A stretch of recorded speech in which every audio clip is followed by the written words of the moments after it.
வீட்டை சுத்தம் பண்ணுறதுக்கு நம்ம ரொம்ப ப்ரையாரிட்டைஸ் பண்ணுறோமோ அதே மாதிரி நம்ம மனசில் நிறைய இம்ப்யூரிட்டிஸ் இருக்கும். அதையெல்லாம் நீக்கிறதுக்கு கண்டிப்பாக தேவைப்படுற ஒரு டெக்னிக் தான் விபாசனான்னு நான் சொல்லுவேன். நீங்களும்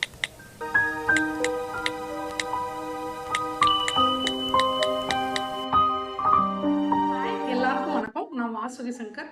நான் கடந்த ஒரு சில மாதங்களுக்கு முன்னாடி விபாசனா பயிற்சிக்கு போயிட்டு வந்தேன்.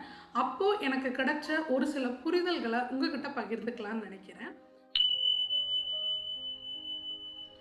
முதல் 9 நாளும் மௌனத்தை கடைபிடிக்கணும். கடைசி நாள் நம்மளை பேசுறதுக்கு முதல் 3 நாள் நம்ம ரத்த அதாவது மூச்சு காற்றை அப்சர்வ் பண்ணிட்டே நம்ம இந்த இடத்துல இருக்க சென்சேஷன் நோட் பண்ணுவோம். அதுக்கு அடுத்து நம்ம விபாசனா ஸ்டார்ட் பண்ணதுக்கப்புறம் நம்ம உடம்பு ஃபுல்லாக இருக்கிற சென்சேஷன் நோட் பண்ண ஆரம்பிப்போம். இதை எல்லாத்தையுமே ஆடியோ மூலமாக எஸ்என் கோயங்காஜி அவங்க தான் நம்மளை கைட் பண்ணுவாங்க. இந்த குரு பரம்பரைன்னு சொல்லுவாங்க. புத்தர் என்ன கற்றுக் கொடுத்தாரோ அதை கொஞ்சம் கூட மாறாமல் இப்போ வரைக்கும் அதை ட்ரான்ஸ்ஃபர் பண்ணியிருக்கிறாங்க. ஸோ அவர் தான் நமக்கு ஆடியோ மூலமாக கைட் பண்ணுவார். இதை தவிரவும் 2 டீச்சர்ஸ் இருப்பாங்க. நமக்கு ஏதாவது டவுட்ஸ் இருக்குது அப்படின்னா அவங்கக்கிட்ட போயும் கிளாரிஃபை பண்ணிக்கலாம். ஃபஸ்ட்டு எனக்கு கிடைச்ச புரிதல் என்னன்னு பார்த்தீங்கன்னா, நம்மளோட மைண்டும் பாடியும் சேர்ந்து தான் நம்ம வாழ்க்கையவே உருவாக்குது அப்படின்னு சொல்கிறாங்க. அதாவது நம்மளோட வாழ்க்கையே நம்ம எண்ணங்கள்னால தான் உருவாகுதுன்னு நம்ம ஈர்ப்பு விதியில் புரிஞ்சுக்கிறோம். நீங்கள் எந்த ஒரு இடத்துலையும் புத்தரை பார்த்தீங்கன்னா அவர் உள்நுமுகமாக தான் பார்த்துருப்பார். சரிங்களா? அவர் இப்படி வெளிநோக்கி இப்படி யாரையும் இப்படி பார்க்குற மாதிரி நீங்கள் ஒரு காட்சி எங்கேயுமே பார்த்துருக்க முடியாது. அவர் என்ன சொல்ல வர்றாருன்னா, இந்த ஒட்டுமொத்த வாழ்க்கையுமே நமக்குள்ளே இருந்து தான் உருவாகுது. நம்ம வாழ்க்கையில் நமக்கு கிடைக்கிற ஒவ்வொரு எக்ஸ்பீரியன்ஸும் நமக்குள்ளே இருந்து தான் உருவாகுது அப்படிங்கிறத தான் அவர் சிம்பலைஸ் பண்ணுறாரு.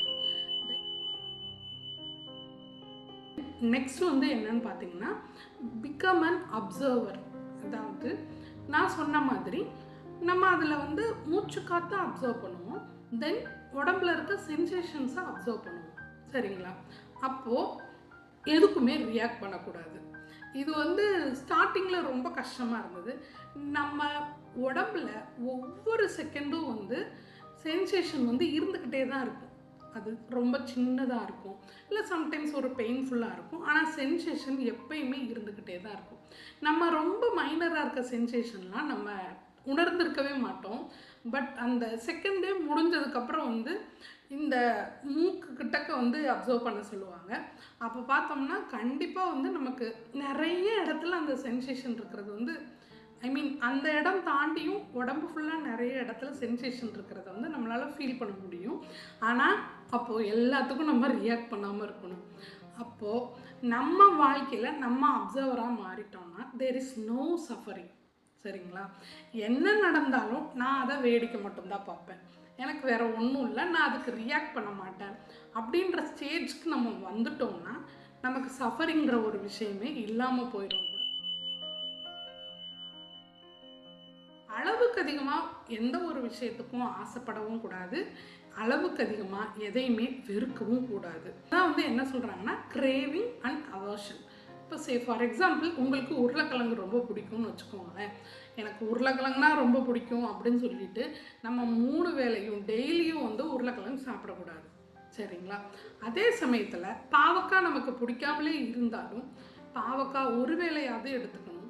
பாவக்காயும் நம்ம நல்லது தான் இல்லைங்களா? அப்படியும் நம்ம ரொம்ப விரும்பவும் கூடாது, ரொம்ப வெறுக்கவும் கூடாது. அப்போது இதே ஸ்டேட்டில் புரிஞ்சுக்கோங்க. இப்போது நீங்கள் அப்சர்வ் பண்ணிகிட்ருக்கீங்க. இப்போது இந்த பக்கம் இருக்க உங்களோட லெஃப்ட் சைடு ஆஃப் த பாடியில் பார்த்திங்கன்னா ஒரு சென்சேஷனும் இருக்காது. ரைட் சைடு ஆஃப் த பாடியில் பார்த்திங்கன்னா பயங்கர பெயின் இருக்கும். அப்போது இது இப்படி பெயின்ஃபுல்லாக இருக்கேன்னு சொல்லி நம்ம ஒரி பண்ணவும் கூடாது, எதுவுமே ரியாக்ட் பண்ணக்கூடாது. நீங்கள் அதை கவனிக்க மட்டும்தான் செய்யும். நான் இன்னொரு விஷயத்தையும் தெளிவாக புரிஞ்சுக்கிட்டேன். நம்ம எதை வெறுக்கிறோமோ அதை நம்மளால் நம்ம வாழ்க்கையிலேருந்து ரிமூவ் பண்ணவே முடியாது. ஸோ எந்த ஒரு விஷயத்தையும் அளவுக்கு அதிகமாக வெறுக்கவும் கூடாது. அப்போ நம்ம ஒரு உள்ளச்சமநிலையை நம்ம மெயின்டைன் பண்ணணும். நம்மளோட ஃபோக்கஸ் மிடில் தான் இருக்கணும். அதாவது நான் ரெண்டையுமே ஈக்குவலாக ஏற்றுக்கிறேன் அப்படிங்கிறது இதில் ரொம்ப அழகான ஒரு கான்செப்டு. இது என்னோட அக்செப்டன்ஸ் லெவலை இன்க்ரீஸ் பண்ணுறதுக்கு ரொம்ப பெரிய உதவியாக வந்து டோன்ட் கிரியேட் அன்னெசரி நாட்ஸ். தேவையில்லாத முடிச்சு போடும். நம்ம இப்போ ஒரு சொசைட்டிலேருந்து வளர்ந்துருக்கோம், நமக்குள்ள நிறைய பிலீஃப்ஸ் வந்து கொடுத்துருக்காங்க இல்லைங்களா? அப்போது ஏதோ ஒரு விஷயம் நம்ம வாழ்க்கையில் நடந்துருச்சுன்னா, இது ஏன் நடந்துச்சு, இது நடக்காமல் இருந்திருக்கலாம், இல்லை இப்படி ஒன்று நடந்துருச்சு அதனால எனக்கு இப்படி ஒரு பிரச்சனை வருமா, அப்படி இப்படின்னு சொல்லி நம்மளை போட்டு ஒரு தேவையில்லாத ஓவர் திங்கிங் கன்ஃபியூஷனுக்குள்ளேயே வந்து வச்சுருக்கோம் நம்ம அன்வான்டாக யோசிக்கும் போது. ஸோ இது எல்லாத்தையும் நீக்கிறதுக்காக இந்த பாயிண்ட்டை சொல்லியிருக்காங்க. நடந்து முடிஞ்ச ஒரு விஷயம் திருப்பி வரப்போகிறதே கிடையாது. நம்ம என்ன பண்ணாலும் ஒரு சில விஷயங்களை நம்மளால் திரும்ப கொண்டு வர முடியாது.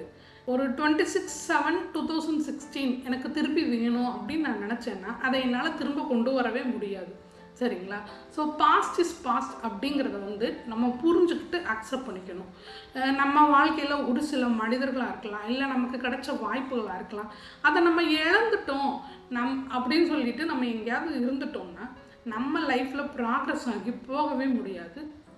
யார் ஒருத்தவங்க பாஸ்ட்லேயே ஸ்டக் ஆகியிருக்காங்களோ அவங்க கொஞ்சம் கூட நிம்மதி இல்லாமல் தான் இருப்பாங்க. இவங்க என்னை இப்படி சொல்லிட்டாங்க, இதுக்கு இவங்க தான் காரணம், அதனால தான் என் லைஃப் ரொம்ப ஸ்பாயில் ஆகிடுச்சு, அப்படி இப்படின்னு ஊரில் இருக்க எல்லாத்தையும் ப்ளேம் பண்ணுவாங்களே ஒழிஞ்சு ப்ரெசண்ட்டில் என்ன பண்ணணும், நம்ம கண்ட்ரோலில் என்ன இருக்குது அப்படிங்கிறத எப்போ நம்ம ஃபோக்கஸ் பண்ணுறோமோ அப்போ தான் வந்து நம்ம வாழ்க்கை வந்து மாற ஆரம்பிக்கும். வந்து என்னன்னு பார்த்தீங்கன்னா நத்திங் இஸ் பெர்மனன்ட். அதாவது இதை லா ஆஃப் இம்பெர்மனன்ஸ் அப்படின்னு கூட சொல்லுவாங்க. ஃபீவரே வருதுன்னு வச்சுக்கோங்களேன். ஒரு ஃபீவர் வருதுன்னா அப்போ நமக்கு உடம்பு சரியில்லாமல் போகும். அப்போது அந்த மொமெண்ட்டில் எனக்கு ஏன் உடம்பு சரியில்லாமல் போச்சு அப்படி இப்படின்னு சொல்லி நம்ம யோசித்து எவ்வளவோ அந்த மொமெண்ட்டில் உடம்பு இருந்தாலும் நம்ம திருப்பி ஹெல்த்தியாக மாறி இருப்போம். சரிங்களா? ஒரு 5 நாளோ 10 நாளோ அதுக்கப்புறம் நம்ம நார்மல் லைஃபுக்கு வந்திருப்போம். சரிங்க, இப்போ நம்ம நார்மல் லைஃப்பில் இருப்போம். திருப்பியும் எப்போயோ ஒரு சமயம் நமக்கு ஃபீவர் வரலாம். சரிங்களா? வந்தால் அது கண்டிப்பாக போயிடும். ஸோ இதே மாதிரி நம்ம லைஃப்பில் ஒரு சில எமோஷனாக இருக்கலாம், ஒரு சில சுச்சுவேஷனாக இருக்கலாம், இது எல்லாமே பர்மனன்ட் கிடையாது. எதுவாக இருந்தாலும் மாறிக்கிட்டே தான் இருக்கும். இன்ட்ராக்ஷன் பிட்வீன் மைண்ட் வந்து சேஞ்ச் ஆகிட்டே தான் இருக்கும். நம்ம எந்த அளவுக்கு வந்து அவேர்னஸோடு இருக்கிறோமோ அந்த அளவுக்கு நம்மளால் ஹாப்பியாக இருக்க முடியும். இந்த மைண்ட்ஃபுல்னஸ் அப்படிங்கிற ஒரு கான்செப்டை எனக்கு நல்லா டீப்பாக புரிய வச்சது இந்த விஷயம்தான் நான் சொல்லுவேன். அதாவது ப்ரெசண்ட்டில் ஃபோக்கஸ் பண்ணணும். ஏன்னா மைண்டுக்கு எப்போவுமே வந்து என்ன பழக்கம்னா ஒன்றே பாஸ்டில் நடந்த ஒரு விஷயத்தை கொண்டு வந்து பாரு உனக்கு இப்படி நடந்துருச்சு ரொம்ப பாவம் அப்படின்னு சொல்லி நம்மளை நல்லா கவலைக்குள்ள ஆகிட்டோம். அது அந்த ஸ்டேஜுக்கு வந்து நம்ம போயிட்டோம்னா நம்ம என்ன பண்ணுவோம், அப்போ நம்ம எதுவுமே பண்ண தேவையில்லை, சும்மா உட்காந்து கவலைப்பட்டுட்டே இருக்கலாம். இல்லைன்னா இங்கே பாரு ஃப்யூச்சரில் இதெல்லாம் நடக்க போகுது, இதுக்கெல்லாம் நீ ப்ரிப்பேர்டாக இருக்கியா, உனக்கு ஏதாவது தெரியும், நீ என்ன பண்ண போகிற அப்படி இப்படின்னு சொல்லி வந்து சொல்லிட்டு இருக்கோம். அப்போது மைண்டு வந்து நம்மளை பாஸ்ட்டுக்கும் சரி ஃப்யூச்சருக்கும் சரி இழுத்துட்டு போய்கிட்டே தான் இருக்குது. ஆனால் நம்ம தான் வந்து ப்ரெசண்ட்டுக்கு கொண்டு வரணும். ஸோ எல்லாமே மாறிக்கிட்டு இருக்குன்றப்போ யாரோ ஒருத்தவங்க ஒரு ப்ராப்ளத்தை முன்வைக்கிறாங்கனாலும் அதுவும் நிச்சயமாக தான் போகும். Love and kindness heels the world. இதுக்காக தான் வந்து நான் ஒரு அஃபர்மேஷன் கூட க்ரியேட் பண்ணி போட்டிருக்கேன் ஆல்ரெடி. உங்கள் வீட்டில் இருக்கவங்க உங்கள் மேலே ரொம்ப அன்பாக இல்லை உங்களை அன்வான்டாக குறை சொல்லிக்கிட்டே இருக்கிறாங்க, நீங்கள் ஹாப்பியாகவே இல்லைன்னா நான் உங்களை கண்டிப்பாக அந்த அஃபர்மேஷன் கேட்க சொல்லுவேன். உண்மையிலேயே அந்த அஃபர்மேஷன் கேட்டால் எனக்கு எப்போல்லாம் ரொம்ப லோவாக ஃபீல் பண்ணுறனோ அப்போ அதை நான் கேட்பேன். I feel better. சரிங்களா? ஸோ இந்த லவ் அண்ட் கைண்ட்னஸ் அப்படிங்கிறது வந்து என்னன்னு பார்த்தீங்கன்னா அன்பும் கருணையும் தான் இந்த உலகத்தில் இருக்கிற எல்லாருக்குமே தேவை. ஒரு சில மனிதர்கள் வந்து கொஞ்சம் கூட இரக்கமே இல்லாமல் நடந்துக்கிறதுக்காக இருக்கட்டும், இந்த உலகத்தில் இருக்கிற நிறைய பிரச்சனைகளாக இருக்கட்டும், ஏன் ஒரு தனி மனுஷனுக்கு வர்ற கோபமாக இருக்கட்டும், அது எல்லாமே வந்து துவக்கம் எங்கே இருக்கும்னா லவ் கம்மியாக இருக்கிறது, கைண்ட்னஸ் கம்மியாக இருக்கிறதா தான் இருக்கும். இதுக்கு செல்ஃப் லவ்வும் குறைஞ்சு கைண்ட்னஸும் குறைஞ்சிருக்கப்ப அவங்க அடுத்தவங்க கிட்டையும் அன்பாக நடந்துக்க மாட்டாங்க. அப்போ அவங்க நிறைய மிசரிஸ் வந்து உருவாக்குறதா சொல்கிறாங்க. விபாசனா அப்படிங்கிறது வந்து பார்த்தீங்கன்னா இது கம்ப்ளீட்லி ஃப்ரீ. ஒரு 10 days நம்ம அங்கே போய் தங்கலாம். எப்படி ஒரு வீட்டை சுத்தம் பண்ணுறதுக்கு நம்ம ரொம்ப ப்ரையாரிட்டைஸ் பண்ணுறோமோ அதே மாதிரி நம்ம மனசில் நிறைய இம்ப்யூரிட்டிஸ் இருக்குது. அதையெல்லாம் நீக்கிறதுக்கு கண்டிப்பாக தேவைப்படுற ஒரு டெக்னிக் தான் விபாசனான்னு நான் சொல்லுவேன். நீங்களும் உங்களால் முடிஞ்சால் போயிட்டு வாங்க. இந்த வீடியோ உங்களுக்கு பயனுள்ளதாக இருந்திருக்கும் நான் நம்புகிறேன். தேங்க்ஸ் ஃபார் வாட்சிங்.